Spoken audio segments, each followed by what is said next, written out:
আমাদের এই pay scale প্রায় পজিটিভ হওয়ার পথে।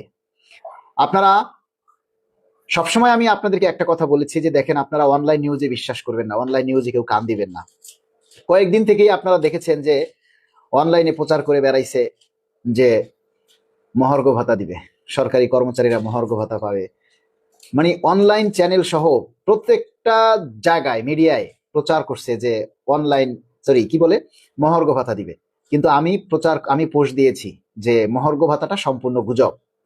এখন আমরা 15% বিশেষ সুবিধা ভোগ করছি, সেই মুহূর্তে আসলে মহার্ঘ ভাতা কখনোই সম্ভব না। এটা শুধুমাত্র নিউজ পেপার যারা যারা নিউজ করে তাদের এটা একটা গুজব।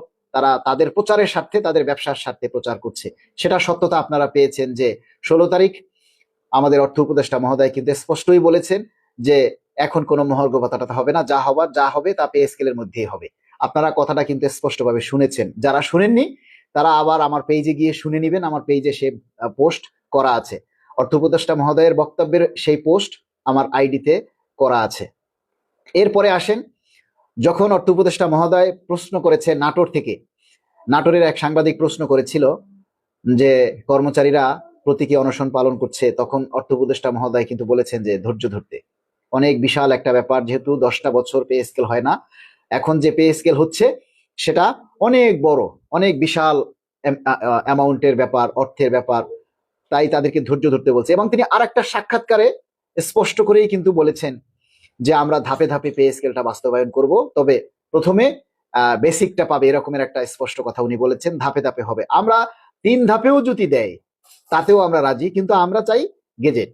আমরা চাই এই জানুয়ারি মাসের মধ্যেই যাতে আমাদের পে স্কেলের গেজেট হবে। আমি সবসময় কিন্তু আপনাদেরকে বলেছি, দেখেন, শেষ ভালো যার সব ভালো তার, শেষ ভালো যার সব ভালো তার। আমি কিন্তু কখনো হতাশ হইনি, কেননা আমার সেই মহান রাব্বুল আলামিনের উপরে আমার ভরসা আছে, আস্থা আছে, এবং আমরা শুরু থেকেই কখনোই কিন্তু ভরসা হারাইনি।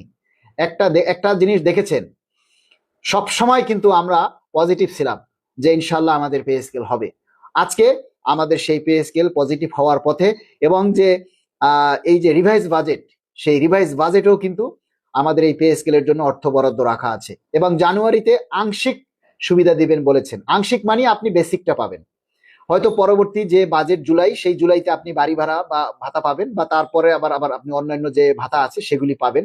সাধারণত পে স্কেলটা এভাবেই বাস্তবায়ন হয়ে থাকে। তারপরও যদি আমরা আংশিকও পাই, তবুও আমরা চাই পে স্কেলটা বাস্তবায়ন হোক। কি বলেন আপনারা, তাই না? যদি এখন আংশিকও দেয়, তাও আমরা চাই পে স্কেলটা বাস্তবায়ন হোক। আমরা পে স্কেলের গেজেট চাই। এবং আপনারা আর একটা জিনিস আশা রাখেন, আগামী 21শে জানুয়ারি এই নবম পে স্কেলের চূড়ান্ত রিপোর্ট আমাদের চেয়ারম্যান মহোদয় প্রধান উপদেষ্টার কাছে জমা দিবেন বলে আমরা আশাবাদী। এবং আমরা তথ্যসূত্রে যতটুকু জেনেছি, আগামী আগামী 21 তারিখ, দেখেন এখানেও কিন্তু অনলাইন নিউজের একটা বলা আছে, অনলাইন নিউজ কিন্তু বলেছে যে আগামী 21 তারিখ তারা বলছে যে অর্থ উপদেষ্টার কাছে জমা দিবে, ঠিক আছে? আর আমি আপনাদেরকে বলছি আগামী 21 তারিখ অর্থ উপদেষ্টা না, সরাসরি প্রধান উপদেষ্টার কাছে জমা দেওয়া হবে। প্রধান উপদেষ্টার কাছে আগামী 21 তারিখ আমাদের এই পে স্কেলের চূড়ান্ত রিপোর্ট জমা দেবে, এই তথ্যটা আমাদের কাছে আছে। এখন বাকিটা হচ্ছে আল্লাহ রহমতের উপরে আর পে কমিশনের উপরে। যদি কোনো সবকিছু ঠিকঠাক থাকে ইনশাল্লাহ, আল্লাহর যদি হুকুম হয়, তাহলে আগামী 21 তারিখ মানে আগামী বুধবার আমাদের পে স্কেলের চূড়ান্ত রিপোর্ট পে কমিশনের চেয়ারম্যান মহোদয় আপনার প্রধান উপদেষ্টার কাছে জমা দিবেন। এবং প্রধান উপদেষ্টার কাছে জমা দেওয়ার পর আমরা আশাবাদী যে নির্বাচনের আগেই পে স্কেলের গেজেট জারি হবে। এবং এই পে স্কেল গেজেট নির্বাচনের আগে জারি হওয়ার জন্য আপনাদেরকে আরো বেশি অ্যাক্টিভ হতে হবে। আপনারা এই শেষ সময় এসে আর একটু বেশি সবাই যার যার জায়গা থেকে আপনারা একটু দাবিটা করুন। ভাই, আর কয়টা দিন?